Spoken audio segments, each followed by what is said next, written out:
Selamat datang dalam aplikasi uji kompetensi perawat.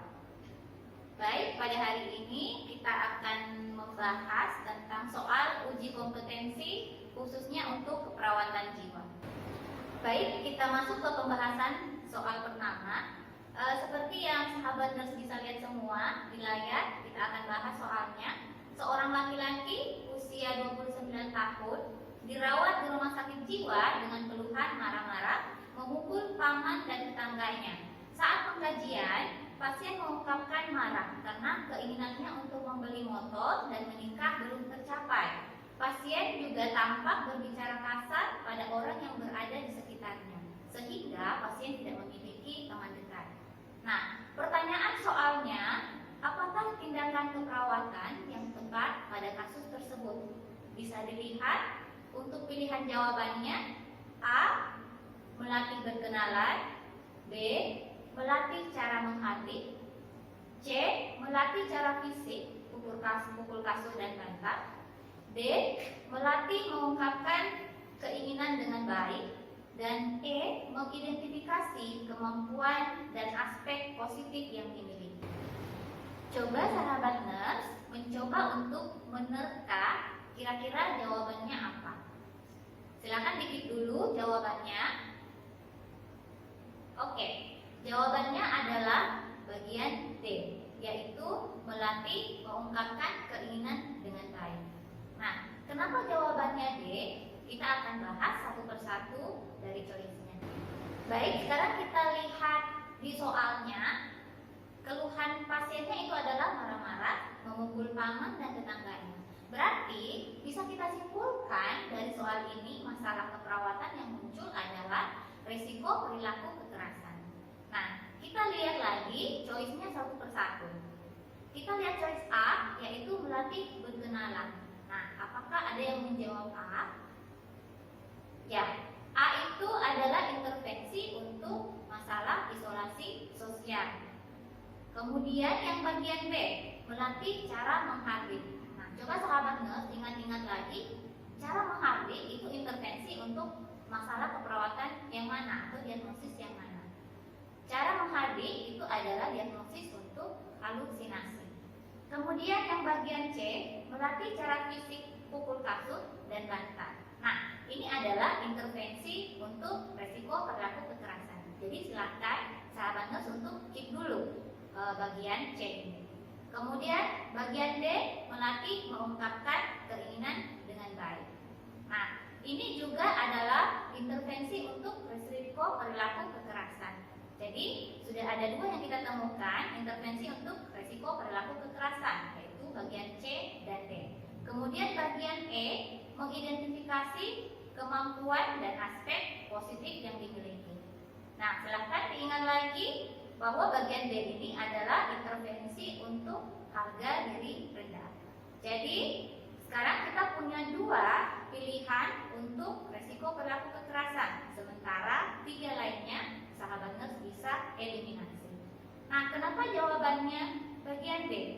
Kita tahu bahwa intervensi untuk resiko perilaku kekerasan yang pertama itu adalah melatih cara fisik, yaitu tarik nafas dalam dan pengalihan atau bisa kita sebut memukul bantal atau soft object. Kemudian yang kedua itu adalah edukasi obat. Kita edukasi obatnya ke pasien. Kemudian yang ketiga itu adalah melatih untuk berbicara dengan baik, mengungkapkan dengan baik, meminta tolong dengan baik, dan lain-lain. Dan yang keempat itu adalah dengan cara spiritual. Nah, seperti yang tadi saya katakan bahwa di sini ada dua yang masuk intervensi risiko perilaku kekerasan. Tapi silakan sahabat nurse untuk melihat soalnya kembali, kita meng-highlight sebenarnya apa masalah dari pasiennya. Oke, kita lihat kembali. Jadi keluhannya marah-marah, memukul paman dan tetangganya, dan saat pengkajian mengungkapkan marah karena keinginannya untuk membeli motor dan menikah belum tercapai. Artinya apa? Yang bermasalah adalah ketika dia mengungkapkan keinginan. Jadi yang lebih kita prioritaskan itu adalah melatih pasien untuk mengungkapkan keinginannya dengan baik. Oke, sekarang kita lanjut ke soal yang kedua. Oke, sahabat nurse, jadi soal yang kedua bisa dilihat pada layar. Seorang perempuan berusia 29 tahun datang ke poliklinik jiwa karena sering menangis, merenung dan bicara sendiri. Menurut suaminya, 3 bulan lalu anaknya meninggal karena tertabrak motor saat menyeberang jalan depan sekolahnya. Pasien mengatakan, anak saya tidak mungkin pergi secepat ini. Dia masih muda, tidak mungkin dia meninggal. Nah, pertanyaan soalnya, apa tahap fase kehilangan pada kasus di atas? Pilihan jawabannya, yang bagian A, marah, B, denial, C, depresi, D, penerimaan, dan C, tawar-menawar. Oke, sekarang sama dengan soal pertama tadi, silakan sahabat nurse untuk menerka jawabannya apa dan silakan dikit dulu sebelum kita bahas untuk masing-masing tulisnya. Baik. Jawaban yang betul adalah bagian B, yaitu denial. Kenapa jawabannya bagian B? Mari kita bahas satu persatu. Baik, kita lihat dulu soalnya. Kira-kira ini kasusnya adalah masalah keperawatan yang mana? Jadi masalah keperawatan ini adalah berduka disfungsional. Ya. Kita lihat lagi untuk soalnya. Kita highlight kata-kata, anak saya tidak mungkin pergi secepat ini. Dia masih muda, tidak mungkin dia meninggal. Ini adalah tanda bahwa fase kehilangan atau berduka pasien itu berada pada fase denial atau masih penolakan. Sahabat nurse pasti masih ingat waktu pelajaran tentang tahap dan fase berduka dari Kubler-Ross. Jadi ada 5 fase kehilangan atau berduka. Yang pertama itu adalah denial. Denial itu ditandakan dengan misalnya pasiennya mengatakan ini tidak mungkin terjadi, ini tidak terjadi, dia masih muda, seperti yang tadi. Kemudian yang kedua itu adalah anger atau marah. Biasanya pasien mengungkapkan dengan mengatakan kenapa harus saya, ini tidak adil. Biasanya perasaan marah ini itu ditujukan kepada baik Tuhan ataupun kepada dokter yang merawat ataupun kepada keluarga. Kemudian yang ketiga itu adalah bargaining atau tawar-menawar. Biasanya muncul kalimat atau kata-kata dari pasien mengatakan kalau misalnya Tuhan engkau menyembuhkan suamiku, saya akan jadi istri yang baik dan tidak akan mengeluh lagi. Atau muncul kata-kata seandainya saja, maka itu adalah fase bargaining atau tawar-menawar. Kemudian tahap selanjutnya itu adalah depresi atau depression. Biasanya ini ditandai dengan pasien merasa sedih berkepanjangan, tidak tertarik untuk melakukan aktivitas sehari-hari dan lebih banyak untuk menarik diri. Biasanya muncul kata-kata dari pasien, saya sangat sedih, kenapa saya harus peduli dengan lingkungan saya. Kemudian yang terakhir itu adalah fase acceptance atau penerimaan. Nah, biasanya di sini pasien sudah mengungkapkan semuanya akan baik-baik saja, saya sudah ikhlas. Nah, itu adalah berarti fase penerimaan. Jadi, sahabat nurse ketika melihat soal tadi itu adalah jawabannya denial karena pasien mengungkapkan anak saya tidak mungkin meninggal, dia masih muda, berarti berada pada fase penolakan. Oke, kita lanjut ke soal nomor 3. Ya, seperti yang sahabat semua lihat pada layar, jadi ini adalah soal yang sama dengan yang tadi. Saya bacakan kembali. Seorang perempuan berusia 29 tahun datang ke poliklinik jiwa karena sering menangis, merenung dan bicara sendiri. Menurut suaminya 3 bulan lalu, anaknya meninggal karena tertabrak motor saat menyeberang jalan depan sekolahnya. Pasien mengatakan, anak saya tidak mungkin pergi secepat ini, dia masih muda, tidak mungkin meninggal. Nah, pertanyaan yang tadi kita ditanyakan tentang fase berdukanya. Nah, untuk pertanyaan soal kali ini, apa tindakan keperawatan utama pada kasus tersebut? Pilihan jawabannya adalah yang A, bantu meningkatkan harga diri pasien. B, bantu pasien mengungkapkan perasaan berdukanya. C, identifikasi tingkat depresi yang dialami oleh pasien. Bagian B, bantu pasien mengidentifikasi rasa bersalah dan takutnya. E. Bantu pasien mengidentifikasi sistem pendukung yang dimilikinya. Baik, silakan sahabat nurse untuk menerka kembali jawabannya apa dan silakan dikit dulu jawabannya. Oke, jadi jawabannya itu adalah B. Bantu pasien mengungkapkan perasaan berduka. Nah, seperti sebelumnya, mari kita bahas satu persatu. Ya, sahabat nurse sudah tahu dari soal sebelumnya bahwa fase berduka dari soal ini adalah denial atau penolakan. Nah, kita lihat untuk choice A, bantu meningkatkan harga diri pasien. Intervensi peningkatan harga diri pasien itu adalah intervensi harga diri rendah, apakah itu situasional ataupun kronik. Nah, kemudian kita lihat dulu ke yang C, identifikasi tingkat depresi yang dialami oleh pasien. Kita sudah tahu bahwa ini adalah di fase denial, dia belum ke fase depresi, berarti bukan bagian C. Kemudian yang bagian D, bantu pasien mengidentifikasi rasa bersalah dan takutnya. Pada soal, pasien tidak mengungkapkan perasaan bersalah ataupun perasaan takut. Biasanya perasaan bersalah pasien akan ungkapkan pada tahap beginning, pada saat pasien mengatakan seandainya saja, seandainya saja. Nah, bagian E, bantu pasien mengidentifikasi sistem pendukung yang dimilikinya. Ini akan tetap kita berikan intervensi, namun bukan intervensi utama yang akan diberikan, tapi intervensi lanjutan. Nah, jadi jawabannya itu adalah bagian B, bantu pasien mengungkapkan perasaan berdukanya. Seperti yang sahabat nurse ketahui bahwa setiap fase berduka itu ada intervensi keperawatan masing-masing. Ketika pada fase denial, maka fokuskan hanya untuk menjadi pendengar yang baik dulu untuk pasien. Sehingga jawaban yang paling benar adalah kita bantu pasien untuk mengungkapkan dulu perasaan berdukanya.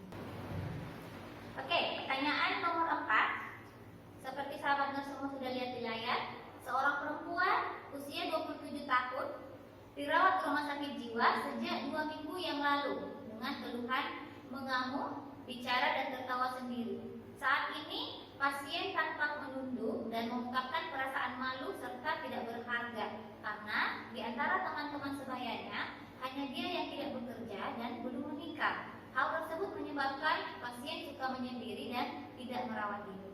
Nah, pertanyaan soalnya adalah apakah masalah keperawatan utama pada kasus tersebut?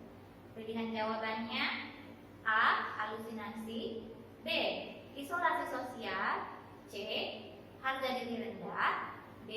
Perilaku kekerasan, dan E. Defisit perawatan diri. Oke, setelah melihat pilihan jawabannya, apakah sudah punya jawaban masing-masing? Silahkan dikit dulu. Oke, jadi jawaban yang betul adalah bagian C, yaitu harga diri rendah. Nah, kenapa bagian C? Kita kembali lagi akan bahas jawabannya bersama-sama. Baik, silakan sahabat nurse untuk melihat kembali pada soal, menganalisis kembali pada soal. Kita lihat bahwa di sini ada tanda gejala mengamuk, bicara dan tertawa sendiri. Bisa jadi itu adalah risiko perilaku kekerasan dan bisa jadi itu adalah halusinasi karena ada tertawa sendiri. Tapi yang harus sahabat nurse highlight di sini itu adalah saat ini pasien tampak menunduk dan mengungkapkan perasaan malu. Kenapa kita memilih harga diri rendah? Karena biasanya untuk menegakkan diagnosis keperawatan itu kita berfokus here and now di sini dan saat ini juga. Jadi kita akan melihat masalah yang aktual terjadi saat itu. Berarti pengkajian yang terjadi saat ini. Nah, didapatkan pada pengkajian saat ini itu pasien tanpa menunduk, mengungkapkan perasaan malu, serta tidak berharga karena di antara teman-teman sebayanya hanya dia yang tidak bekerja dan belum menikah. Berarti jawaban yang paling benar itu adalah harga diri rendah. Oke, sekarang kita masuk ke pertanyaan nomor 5. Sahabat nurse bisa lihat lagi di layar.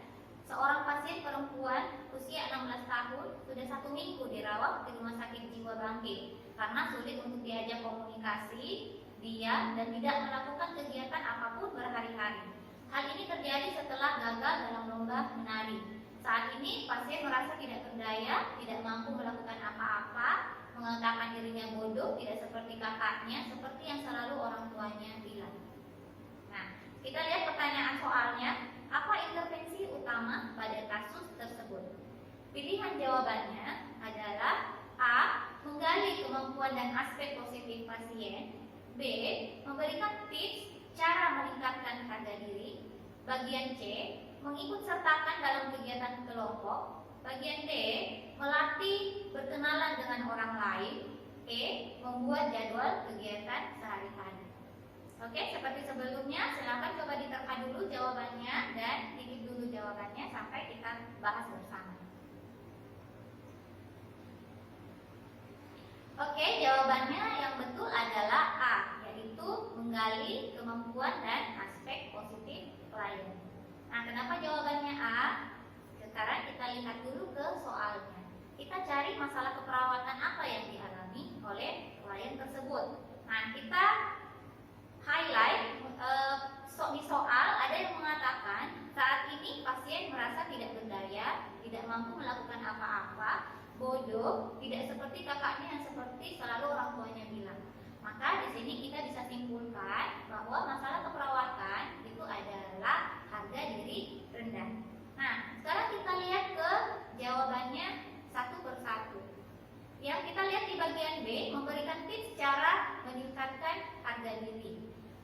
Sebelum kita memberikan edukasi ataupun memberikan latihan untuk meningkatkan harga diri, maka yang paling utama yang harus kita lakukan itu adalah menggali dulu kemampuan dan aspek positif dari klien atau pasien kita. Kemudian yang C, mengikut sertakan dalam kegiatan kelompok. Ini adalah intervensi lanjutan yang akan kita berikan pada terapi aktivitas kelompok setelah intervensi individu. Kemudian bagian D, melatih berkenalan dengan orang lain. Nah, sahabat nas pasti sudah tahu bahwa ini adalah intervensi untuk isolasi sosial. Kemudian yang bagian E, membuat jadwal kegiatan sehari-hari. Hal ini juga akan kita lakukan pada pasien dengan harga diri rendah, tapi itu kita lakukan setelah intervensi utama. Jadwal kegiatan sehari-hari kita buat setelah menentukan atau mau melatih kegiatan positif yang dimiliki oleh pasien. Nah, seperti sahabat Nus ketahui bahwa untuk intervensi harga diri rendah sangat mudah untuk mengingatnya ataupun memahaminya. Karena yang pertama itu kita mengidentifikasi dulu kemampuan positif yang masih dimiliki oleh klien. Kemudian yang kedua, kita membantu untuk menilai kemampuan mana yang masih bisa dilakukan. Yang ketiga, kita memilih kemampuan yang akan dilatih. Dan yang keempat, itu adalah melatih kemampuan yang telah dipilihkan. Jadi, untuk soal ini, karena pertanyaannya adalah intervensi utama, maka yang paling betul adalah menggali kemampuan dan aspek positif yang masih dimiliki oleh pasien. Baik, demikian untuk pembahasan soal keperawatan jiwa. Silakan sahabat-sahabat nurse semua bisa untuk menyaksikan video-video lainnya yang membahas tentang